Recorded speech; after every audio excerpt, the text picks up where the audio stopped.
What's good, everybody? It's your boy Booby, Bash, John, uh, your favorite dark-skinned Spanish motherfucker. Uh, this is our podcast. This is my podcast. This is my podcast, episode 1.2. The first episode was 1.1 with Fast Life Jake. Hope you guys watched that shit, and I watched it all, and it was fucking fire. If you missed out, sucks to be you. Could always go back and rewatch it. You know what I mean? Me and Jay, Fast Life, we was thinking about doing a podcast about normal shit. Matter of fact, let me get comfortable with y'all. I want to get comfortable with you guys. You feel me? Because I don't want to be like I'm actually speaking to you and not speaking to somebody else. You know what I mean? Yeah, there's just so much stuff I plan on covering, which is mostly like entertainment, pop news, political stuff, you know, and crazy shit about there. So, with this first episode and this introduction, before I start doing that, I'll speak to you about me so you can hear it one time and never have to hear about it ever again. So I'm a Brooklyn, Brownsville, Bed-Stuy baby. You know what I mean? I have best of both worlds. Or best of worst worlds. However you feel about the star in Brownsville. Yeah, I'm 20-something years old. I won't say my exact age, but just now I'm over 25. Super Spanish, Papi. You see the Spanish chain. You feel me? So I'm ready to play baseball whenever y'all niggas are ready to play baseball. Yeah, I'm just me, and I'm learning this thing, and I want to build with you guys the way I need you guys to build with me. And what I like for people to do is actually give me topics that they want me to speak about, or give me suggestions. You know what I mean? I probably might not get to all of it, but I get to as many as I could. You know what I mean? All right, so for right now, I want to talk about certain things. You feel me? This is me freestyling, by the way, so I didn't come here with anything prepared, because I feel like if I prepared anything first, then I'm not speaking from the heart. You feel me? I'm just reading off a piece of paper like a robot, and I'm a human being, so I didn't prepare shit. Maybe that's a good thing or a bad thing. But there's been a couple of topics that I wanted to speak about, you know. Also, sort of like Jay said on his episode, I hope everybody's doing okay. I hope everybody's healthy. And people are lost family members during the whole coronavirus. I hope people are healing mentally and physically all together, you know. I'm praying for all your loved ones, and pray for me too. I hope I stay healthy. As I pray you stay healthy. You know, if I had a Palo Santo, I'll be burning it right now, bringing it around the room. So making sure I'm doing good. All right, so this is one thing I wanted to talk about. It's Kim Kardashian and Kanye West. You know what I mean? I think that this new Donda 2 album is going to be fucking one of the best albums that we have. I think Kanye's actually gonna curse on this album at least 1 or 2 times. You know what I mean? Because the first Donda was fire. I loved it. I enjoyed it as equally as I enjoyed Certified Lover Boy. You know, Certified Lover Boy is more pre-game and shit. Certified Lover Boy is more, I can listen to that shit when I'm around people. Donda is more of a dolly thing, you know, when I'm getting dressed before I go to sleep. I'm not saying it's a boring album, but it's more of a personal thing. You got your AirPods in, you're not playing that shit walking down the fucking street listening to Donda. Niggas ain't doing that shit. Niggas tell you to turn that shit off. But I think this Donda 2 album is going to be amazing. You know what I mean? I think the people that he's working with, which is Future, is first of all, it's gonna be toxic. Because Future, if you didn't know, is executive producing this album, which is with him going with what he's going through with Kim and Pete Davidson. I feel like that was the best. Like if he had Future executive produced it with Brent Fayez singing on it, because you know Brent Fayez is the R&B toxic version of Future. You know, if he had that nigga on there, writing those bars for Kanye, I think he's gonna guarantee do $500,000 first week in sales, easily, easily. I also do believe that his relationship with fucking Shorty, Julia Fox, I think that shit is fake as fuck.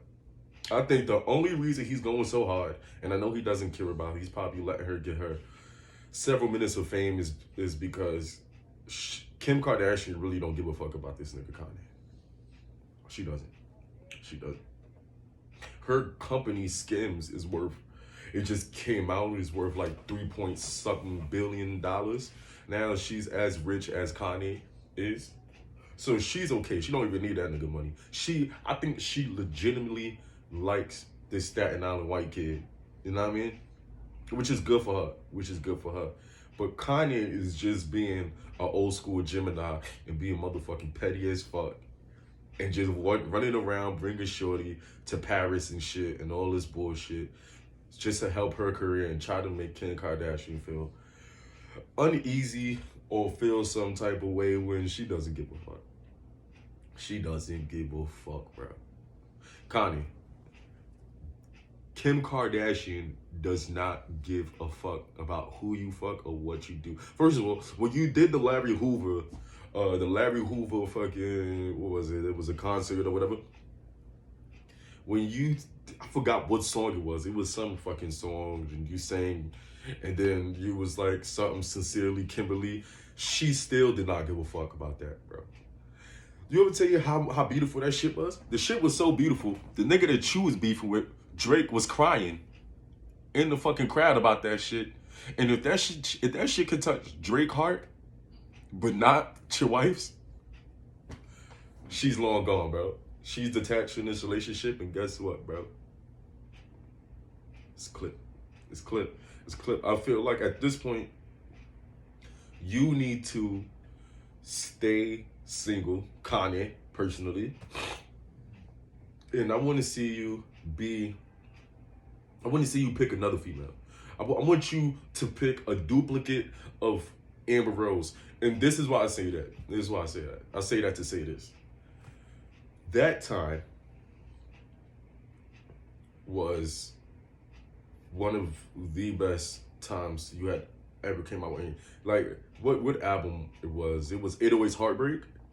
You know, your mother had just passed away, R.I.P. Donda. And then you had just got into a relationship with Amber Rose. And you made some of the best fucking songs. I still play it to this day. I play that album, 808's Heartbreak, more than I play fucking Donda. And I love Donda. I just said that. Not to double back on it, but if I listen to Donda, I have to listen to 808's Heartbreak in between the mix. You know what I mean? So I need you to be extremely toxic. I love it. I care for toxic, but that's selfish of me because I want you to be happy, but not too happy. I need Kanye to be happy, but not too happy. I need a balance of fuck everybody, but I'm having fun. You know? I like the Kanye West on drugs, not the Kanye West going to church. You feel me? I like, what was it, Powder Coke? Powder Kanye. That's the Kanye I want. What happened to the old Kanye? You even said it yourself. I need that Kanye. The one drinking Henny at the VMAs, running on stage with Taylor Swift and calling motherfuckers out. Because I feel like that's what you've been doing.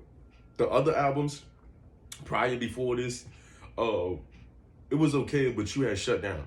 You had shut down. You wasn't calling nobody out. You wasn't doing none of that shit. I feel like the old Kanye is coming back, and is well needed, especially for me in my life right now. For me in my life personally, I think I need old Kanye to come out. Cause you know why? Summer Walker had the best, one of the best. There was several albums, R&B albums from females last year, female R&B artist albums or whatever, that really got me. And it was Summer Walker, and she was very toxic, That album I played. I think I played it more than Shorty. Uh, there was, then there was Jasmine Sullivan, Hotels. Hotels was just, I can't even fucking talk about how good that album was. It wasn't. I wouldn't say it was toxic, but I can say that it was. There was, she was talking about toxic shit that she had did. You know, it was toxic based. And then we had her, she, I forgot the name of her album. Her album was really good. But this is the thing about it, right? Those albums all had something to do with toxicity. And they sold massive amounts. You know what I mean? They sold massive amounts of units. And it was because it was more relatable, because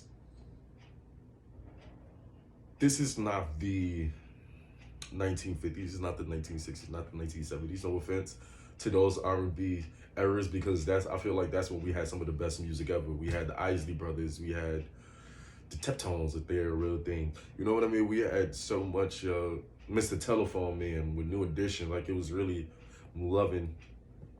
It was really loving and shit. I think like the first, but even though back then it was still toxic, I'm still gonna get back to what I'm trying to say. But even back then, I think that was the beginning of being the toxic, like Poison, Three Niggas, Bell Big DeVoe, all talking about, or Tony and Tone, I don't know. I think it was Bell Big DeVoe. But them talking about getting STDs from the same chick was very toxic, and it did very well, right? But to backtrack to what I was originally saying, all those toxic musics nowadays, it set the trend for what this new generation is listening to. You know, we're not looking for love as hard as we used to in the 90s. You know, niggas ain't crying for pussy. Niggas ain't begging for pussy like Keith Sweat anymore. You feel me? Now it's kind of fucked up. I mean, some females do want that shit, but you see, I'm from New York, so you let a shorty know that you really, really love her by choking her. You feel me? And she choke you out, and then y'all walk to the altar and get married the next day. That's just the way I be. But this generation ain't looking for that shit. And so I feel like now that Kanye is back to his toxic shit, I feel like he could relate to the new generation of motherfuckers that don't want all that church shit. We don't want it. We don't want it. I almost shed a fucking tear when you said on Easy, when Kanye said he survived that car crash just to beat Pete Davidson's ass. I almost shed a tear because I'm like, he's coming back. You know what I mean? It's like when your child go off to college and then they finally finish and they're back in town and they're like, yo, I'm buying a house right next to you. Like, I hope he coming back. You know what I mean? It's a beautiful feeling. And Kanye, I'm happy you got out just your simp slump. I'm gonna call it that. It was a simp slump. I think you just wanted what every man wants. You know, they want their wife back after a certain while, even if you fucking fucked up or did whatever you did, and just be an asshole with just Kanye being Kanye. Of course you want your wife back, but now that you don't give a fuck, I need that to reciprocate to the music that you're putting out, or eventually will put out, or the music that you're making. I love that you're chilling with that crazy nigga Antonio Brown. I love that you chilling with The Game. I love that you chilling with Whack 100.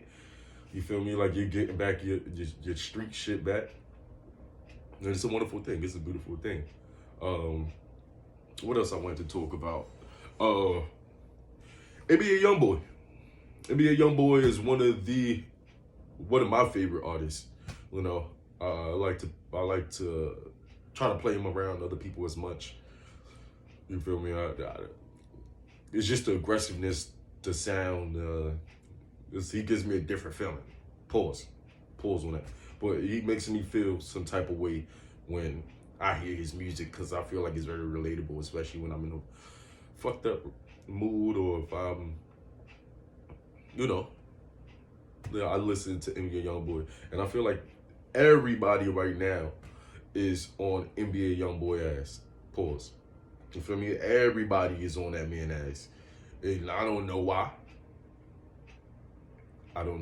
I mean, he probably kind of started it with the whole King Von shit, but King Von, I have to say this, too, because this should have been on my mind for a little while.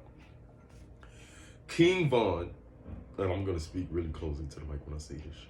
King Von did that to himself.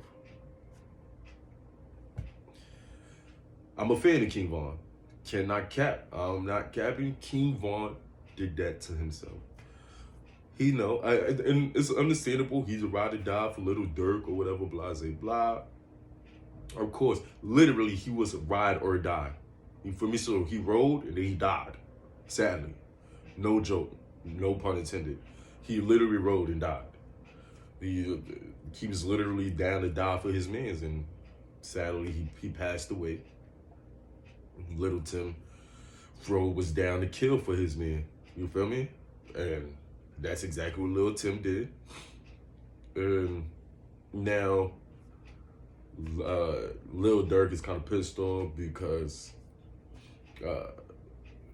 NBA Youngboy is talking his shit, and Lil Durk got the shorter end of the stick at this point. RIP to everybody on both sides, because I know there's some people that lost their lives over that bullshit. Besides King Von, you know what I mean? And people are just making fun of the people that are not here to speak for themselves. But Little Durk can't keep getting mad at NBA Youngboy. He can get mad at NBA Youngboy, bringing it up. You know what? Let me backtrack. I retract my own statement, because he's not mad about him bringing it up. He's mad about him speaking like he did it. If I'm correct, he's upset about NBA Youngboy speaking like he did the murder himself when he didn't have nothing to do with it, and it was people that were signed to 4K Trey or 4K Trey affiliates. Which is, all right, cool, granted, but it's like, think about this. If a gang of people, if a group of people in a gang, and you're in another gang, right? And they end up murdering or killing somebody. Oh, no, let me say this. If they end up, because I don't want to put out that negative narrative. It's already negative what I'm talking about. So if they ended up jumping your friend or whatever, or jumping you, right?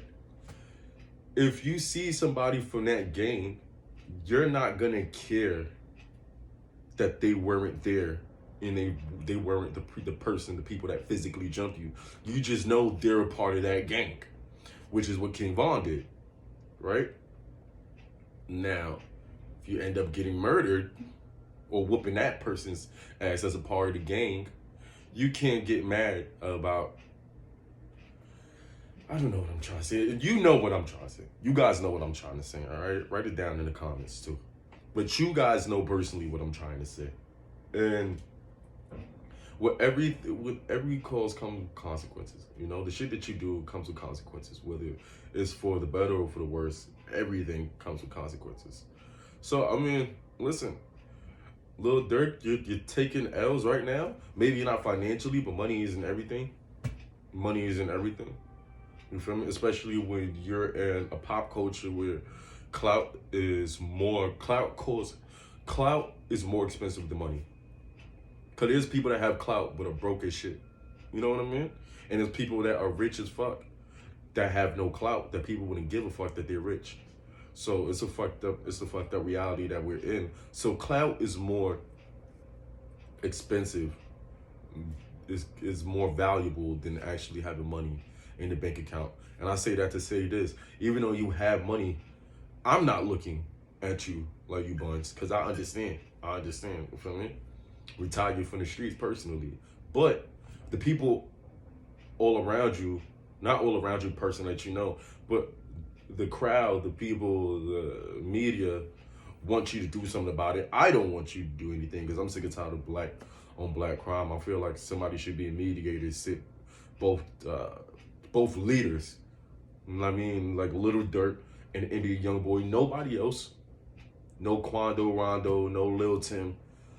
just you two to sit down and squash this shit so it doesn't escalate more. But people feel like you're buns because the people around you are dying left to right. Yeah, you can't snitch on yourself. You can't say like, yo, I'm killing niggas too. Like I'm killing niggas on this side. I'm killing niggas on this side. Like you don't know what I'm doing. You can't say that because that puts you in a predicament where your ass gonna go to fuck to jail. You know, the fuck down, bro. So you have no choice but to look like the weakling, even though who's to tell what you're actually doing. So, oh man, talk about being stuck between a rock and a hard place. You know what I mean? That's literally where you are right now. Just keep on focusing on your money. Keep on doing your shit. NBA YoungBoy, you are at what? You have a federal gun case. Stay out there in Utah or wherever you are, and just focus on getting to his money. Recently, his manager, NBA YoungBoy manager, and I'm talking about specifically, said that he was taking some time off from social media and dropping music to focus on his album, which I think is perfect, like literally perfect. Like I love that. Sometimes you need to get away from all of the negativity and just like dial in and think about yourself for a little bit, you know? So I think both camps, OTF and 4K Trey, should all just keep on doing your shit, you know what I mean? I ain't no gangster, I ain't no thug. That's why I want to see everybody strive, especially when it's black people. So that's for sure. There's a couple things I wanted to talk about too. Who's dropping the albums? I hear like a couple people. I already spoke about Donda. Oh right, Tom Brady retiring after 22 years. After 22 years, 22 seasons. And the NFL, which I think he's going to pull a Michael Jordan and come back a year later, a year after. I really think he's going to come back. He's literally the most successful athlete in any sport of all. I think the other person that comes out to him is Lionel Messi, who plays for soccer, and Ronaldo. Besides that, 7 championships is, I think Michael Jordan didn't even do that. And I'm not even talking about coaching because you got Bill Russell who won 11, but it was 5 actually playing basketball in 6. Coaching and being a part of certain teams and assistant coach, which I say don't really count, but whatever. Call a spade or whatever you want to call it. Now, but I heard he might change his mind about retiring. I heard he said he's thinking about still playing for the NFL. Yeah, playing for the NFL. Yeah, it might not be official that he's retiring yet. I mean, listen, okay, because that's why I said, like, if he comes back, he's gonna pull a Michael Jordan. He's gonna do a year hiatus and be like, this league is trash. This league is trash. I could still come back. I think personally that's what he's gonna do. You think different, and so, but I could see him coming back after a year hiatus. Why wouldn't he? You're Tom Brady. You're only, what, 42, 43? You're playing better than... You made it to the playoffs. I can't remember the last time he wasn't in the playoffs. You know what I mean? Like, there's nobody that consists... Even LeBron James, 2 years ago, 3 years ago, when he had that injury, he didn't even make the playoffs. Yeah. You know what I mean? Like, even... Oh, man. Tom Brady is the GOAT. One thing for sure, he's not better than Eli Manning. You feel me? You feel me? 2-0. I'm just saying, Giants Super Bowl. We beat y'all when y'all went undefeated. Y'all only took 1 loss that season. That was at the Super Bowl to the Giants. Shout out to Eli Manning. And then y'all lost again when it was your time to win. And yeah, it's kind of... Oh yeah, it's whatever. You can't beat Eli Manning apparently. But yeah, that's good. That's good. I'm pretty sure he'll come back eventually. Also, I know this is super random, but stop. Instagram, please stop deleting Lil Boosie IG. For real.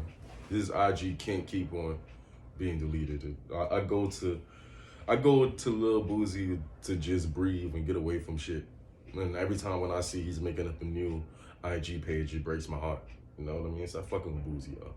We need to come out with our own IG. They try to come out with a black Facebook called like Melanin whatever. That shit was short lived. It was okay. I see what they was doing. They had like brown skin emojis, but they didn't have that much of a funding or marketing to actually bring it to the forefront and make black people delete their Facebook. So, you feel me? Stop that. But IG, sooner or later somebody's gonna make it. Maybe in the future I can come up with a right team to actually help me fucking come out with an IG where I can do the same shit. I'm just gonna plagiarize. I don't give a fuck. I'm calling it right now. I'm just gonna do the same shit that IG does, but just for black people, and I'm gonna see.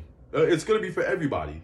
Just not brought by Facebook, because Facebook buys everything, and then they like to monitor, and then they care more about money than censorship. They care more about censorship and making money than actually people that's bringing the content to their app. You know what I mean? So that's the shittiest shit, man. I've heard. I'm gonna wrap this up quick. I'm gonna make this a 30 minutes episode, so I'm just trying to keep this in time and shit. So I got like 5 minutes left, 4 minutes. I want to talk about this real quick because I'm very confused. I don't know how to feel. I'm very lost. The boy is lost emotionally because of the pulled pops. You know what I mean? I don't know how to feel about Bill Cosby. This is the thing about it, right? When it came out, I didn't say he didn't do anything. I didn't believe the white woman, all of the white women. I'm not racist. They probably did do it. I'm just saying at that time. At that time, I didn't want to believe it. I was like, Bill Cosby, he's TV's father, you know, he's the Uncle Phil of shit. He's not drugging nobody. He's Bill Cosby. He doesn't need to drug nobody. And then I forgot what TV show. I don't know if it was Showtime or A&E or HBO. I don't mean to slander any of those guys, but they came out with a show talking about Bill Cosby. We should have all seen the signs. It's called We Need to Have This Talk. We need to have the talk or some shit like that. Talking about Bill Cosby, and they was just shitting on Bill Cosby. Now, one person I know that did it is R. Kelly. Feel me? It's just multiple things off the whole Aaliyah, her being 14, 13, 12, with them getting married and him being 27 years old, married to a 13, 14-year-old. You just can't fake shit like that. Like I said, call a spade a spade. But Bill Cosby came straight from left turn because it felt like they were attacking him all because of the Me Too movement. When it was like, if this shit was happening, I will say there was multiple things that led up to that, with him trying to make the purchase of NBC for $4 billion, and then them denying his bid, and then after that, a year later, maybe less than a year, all these allegations come up, and now I feel like this is what that TV show did that I didn't like. All right, they didn't put on any of the accusers. They didn't put any of the accusers on it. What they did do, though, they brought on a group of black people, right? His own race, because if it was the white people talking about Bill Cosby and that they should have seen the signs, obviously it would have been a Black Lives Matter thing instead of a Me Too thing. So they wanted to keep the narrative of Me Too instead of Black Lives Matter. Cool, granted. But why bring on a whole bunch of black people to shit on them? And as black people, why wouldn't you just rather hold on to your own opinion and be like, y'all can have this talk, but we don't want to talk about it. You know what I mean? I feel like, because if then I feel like the only way that they could do it right is that they do another show, season 2, and they bring on black people speaking good about Bill Cosby, you know? And then let us have our own opinion about it. Because it's two sides, you feel me? It's two sides. Same thing with Netflix, with Tiger King, you know? They had an episode where it made the Tiger King look like shit and made this cat lady look like she was dope. And then they had an episode where they had the cat lady look like she really killed her husband, and Tiger King being like, no, I told you this bitch is cuckoo for Cocoa Puffs, right? But they did this. They didn't change the name. They was just like, yo, this is the information that we have. And then after that, you choose. You pick whose side you want to go on about, right? I'm just saying, if you're gonna shit on somebody, at least try to be fair. That's my main shit, man. But you know what? I'm just gonna leave it on that. I'm done. I'm in my 30 minutes. You feel me? This episode, I think the next episode, or sooner or later, we're working out the kinks. Eventually, me and Fast Life Jay will be doing our thing together. We'll have maybe combative, or maybe we'll agree on a lot of shit. We'll see. Who's to tell the future? But eventually it'll be the two of us, and we'll be hitting you with this hot fire. You know what I mean? I have no name for the show, but also comment. I actually want to see what y'all think the shit should be about. I think, say this, because eventually, I think we need our own personal thing, and I think Jay needs his own personal thing, and I think me and him need to do something together. So we need to come up with a name. So for the time being, come out with a name for my personal podcast. You know what I mean? And then when you see me and Jay together, I want y'all to comment so y'all can tell us what y'all think our shit should be on. Because I'm open for names and stuff, man. It was super dope speaking to y'all. Don't forget it. It's Bash, Booby, John, all three. You can call me Bash, Booby, John. You can switch it up. Call me John, Booby, Bash. You can call me Booby. You can call me John. Call me Bash. Call me whatever the fuck you want to call me. Just don't try to call me dumb. Holla at What's your boy, Instagram? man. My IG. Follow me on IG. It's pretty simple. It's lobster with hot sauce. One word spelled correctly. Not no W-I-T. It's W-I-T-H with hot sauce. Lobster with hot sauce. Follow me on there. Send me clips of you guys watching it. Also, feel free to share it around. Also follow Fast Life J, IG at Fast Life J, if I'm correct. Yeah. At Fast Life J on IG. Fast Life J, one word. Fast Life _J. Fast Life _J. Follow that man too, because when we get together, we're gonna come out with our duo IG. But for the time being, follow us separately, and then it'll be easier for us to communicate with you guys and let you guys know, all right, this shit is dropping on this day. This shit, if you don't see it on my page, you'll see it from him on his page. And I think this is it, man. Till next time, I love you guys. For sure. Y'all stay blessed and stay corona free. Later, guys.